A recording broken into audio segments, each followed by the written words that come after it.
பாஞ்சாலங்குறிச்சி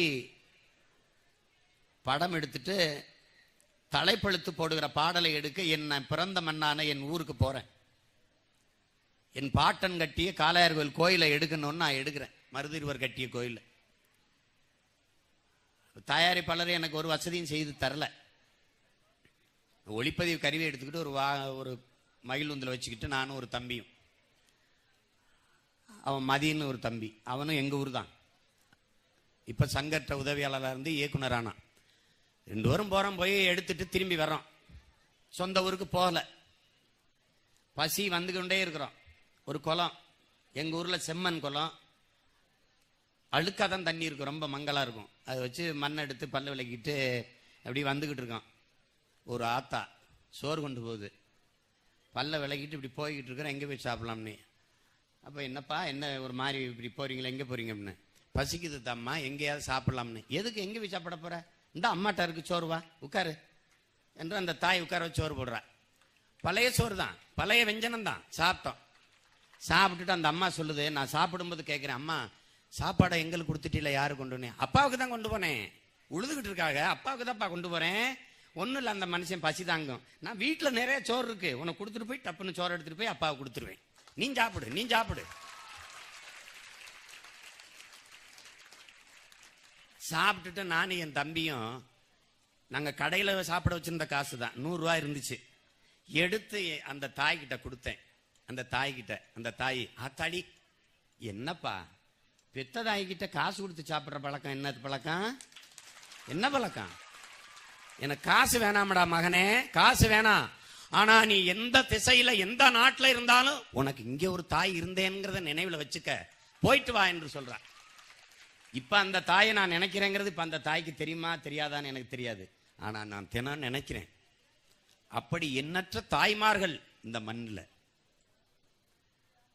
மாணவ பிள்ளைகளை அடிச்சு விரட்டிருச்சு காவல்துறை சென்னை கடற்கரையில. என் மீனவ சொந்தங்கள், நடுக்குப்பம் நொச்சிக்குப்பத்தில் வாழுகிற என் குப்பத்து சொந்தங்கள் காயம்பட்டு கிடக்கிறார்கள். போய் பார்க்க போறேன் என்னம்மா நடந்ததுன்னு. நம்ம பிள்ளைகளை அடிச்சு கத்தி கதறி ரத்தத்தோட ஓடி வந்தாங்கப்பா.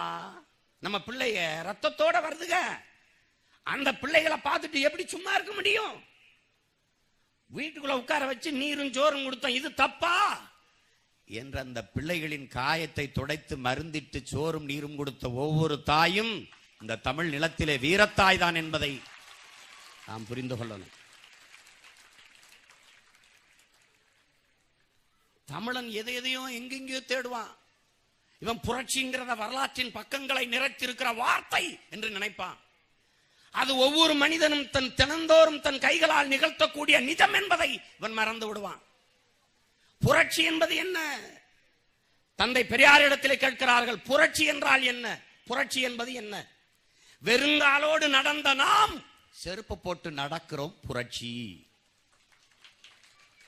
அப்படி என்றால் செருப்பு போட்டு நடக்கிற செயல், செருப்பு போட்டு நடக்கிற செயல் புரட்சி என்றால் அந்த செருப்பை செய்து தந்தவன் புரட்சியாளன் தான் அங்க இருக்கிறது.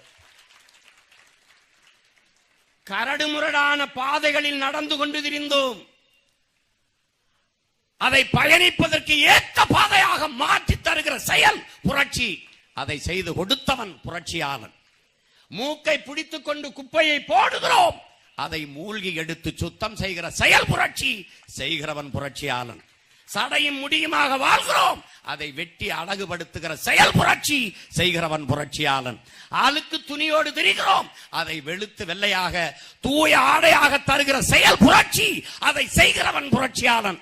நாள்தோறும் எத்தனை புரட்சியாளர்கள் நம்மோடு வாழ்ந்து கொண்டிருக்கிறார்கள் என்பதை அறிவார்ந்த என் தம்பி தங்கைகள் புரிந்து கொள்ளணும்.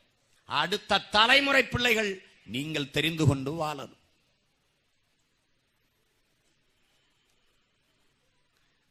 பகத்சிங் சொல்றான், புரட்சினா அது ரத்தம் சிந்துகிற மோதலாத்தான் இருக்கணுங்கிற அவசியம் இல்ல. இங்கே தனி நபர்கள் வஞ்சம் தீர்த்துக் கொள்ள புரட்சியில் வாய்ப்பில்ல. இது துப்பாக்கிகள் தோட்டாக்களின் மீதான வழிபாடு அல்ல புரட்சி. பின்ன எது புரட்சி? திட்டமிட்டு அநீதிகளால் கட்டமைக்கப்பட்ட இந்த சமூகத்தை மொத்தமாக மாற்றுகிற செயல்தான் புரட்சி என்கிறார். அப்படி திட்டமிட்டு அநீதிகளால் கட்டமைக்கப்பட்ட சமூகத்தில் வாழ்ந்து கொண்டிருக்கிற பிள்ளைகள் நாம் என்பதை நீ புரிந்து கொள்ளணும். லெனின் இன்னும் மேல போய் சொல்றான், புரட்சிங்கிறது கட்டளைக்கு கீழ்ப்படிந்து நடப்பதில்லை, அது தருணங்களில் சூழ்நிலைகளிலும் பிறப்பதில்லை, அது வரலாற்றின் போக்கில் முதிர்ச்சி அடைகின்றது. அது உள்நாட்டு வெளிநாட்டு பல்வேறு காரணங்களால் புரட்சி வெடிக்கிறதுங்கிறான். அப்படிதான் ஜல்லிக்கட்டுக்கு புரட்சி வெடிச்சது.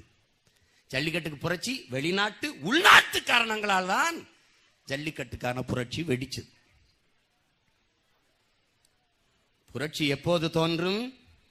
இதுவரை வாழ்ந்தது போல இனி எப்போதும் வாழ முடியாது என்கிற நிலை தோன்றுமானால் தானே புரட்சி அந்த மண்ணில் தோன்றும் என்கிறான் புரட்சியாளர் லெனின். எனவே அன்பிற்குரிய தம்பி தங்கைகள், புரட்சி என்பதை ஒரு பெரிய வார்த்தை. இதெல்லாம் மாசே துங்குதான் நிகழ்த்த முடியும், பிடல் காஸ்ட்ரோ தான் நிகழ்த்த முடியும், சேகுவாரா தான் செய்ய முடியும், இதை ஹோசிமின் தான் செய்ய முடியும் என்று நினைக்க வேண்டாம். நீங்களும் செய்ய முடியும், நானும் செய்ய முடியும், நாம் எல்லோரும் இணைந்தும் செய்ய முடியும். புரட்சி என்பது தலைகீழ் மாற்றம். மாற்றம் என்பது மானுட தத்துவம். மாறாது என்ற சொல்லை தவிர மற்றவை அனைத்தும் மாறிவிடும், மாறும்.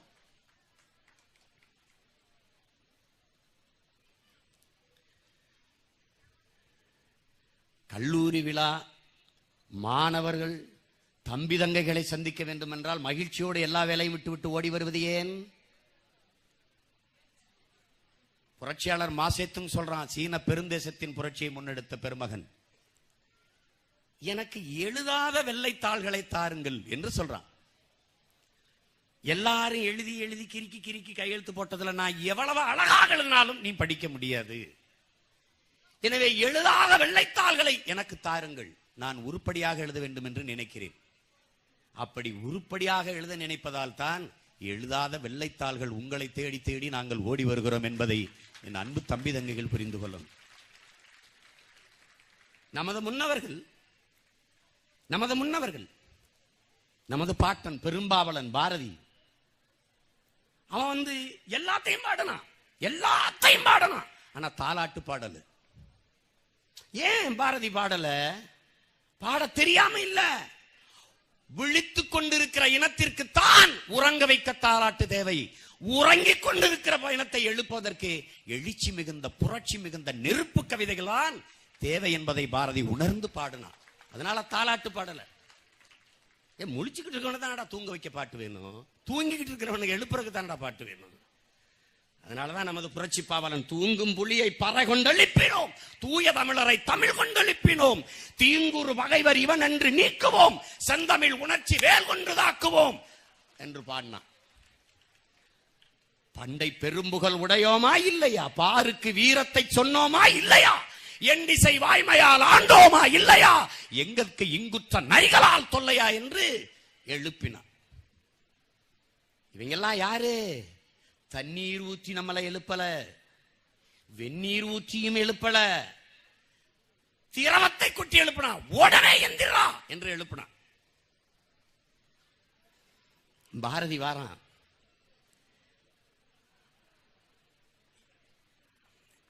பாப்பாவுக்கு தான் பாடுறான், சாதிகள் இல்லையடி பாப்பா.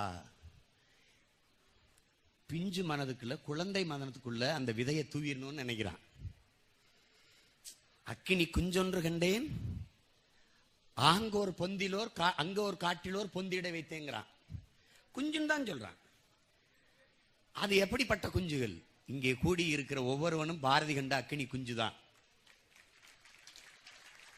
ஸ்ரீராம் ஒரு அக்கினி குஞ்சு, என் தம்பி பிரபாகரன் ஒரு அக்கினி குஞ்சு, என் தம்பி மணிசெந்தில் ஒரு அக்கினி குஞ்சு.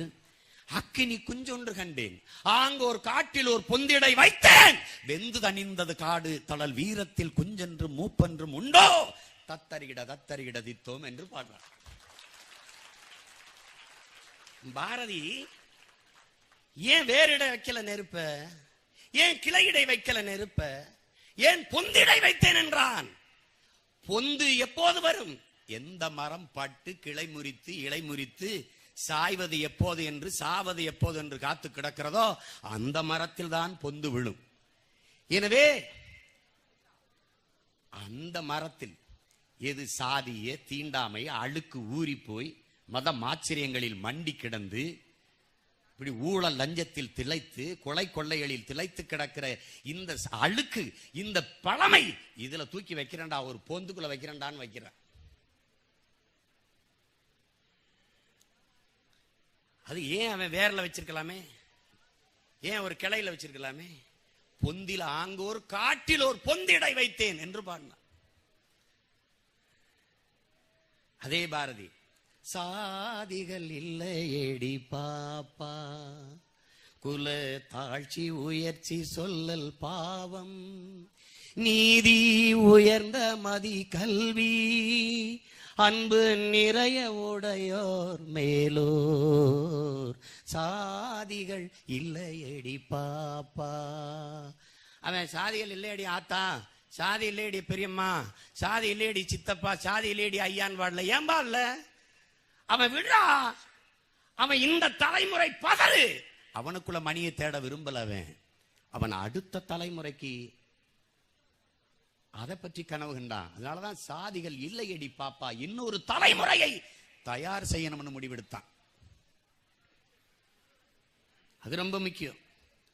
ஐயா அப்துல் கலாம் ஒரு பேரறிஞன். அவர் சட்டமன்ற உறுப்பினர் எல்லாம் கூப்பிட்டு பேசினாரா, இல்ல மாவட்ட ஆட்சியர் எல்லாம் கூப்பிட்டு பேசினாரா? மாணவ பிள்ளைகளை தேடி தேடி வந்து பேசியதற்கு காரணம் என்ன? ஒவ்வொரு நாளையும் உணவாக்கு, எவரையும் சம உணர்வுடன் சந்தி. அவன் உயர்ந்தவன் தாழ்ந்தவன் என்ற என்ன பாகுபாடு இல்லாத சம உணர்வுடன் சந்தி. நீ பட்டறை கல்லானால் அடி தாங்கு, நீ சம்மட்டியானால் ஓங்கி அடி என்று கற்பித்தவன் அப்துல் கலாம் அவர்கள். அன்பிற்குரிய தம்பிகள் புரிந்து கொள்ளணும். அவன் ஓடி ஓடி வந்து மாணவ பிள்ளைகளை, பள்ளி பிள்ளைகளை சந்தித்த காரணம் என்ன? அவன்தான் அடுத்த தலைமுறை, எதிர்காலம்.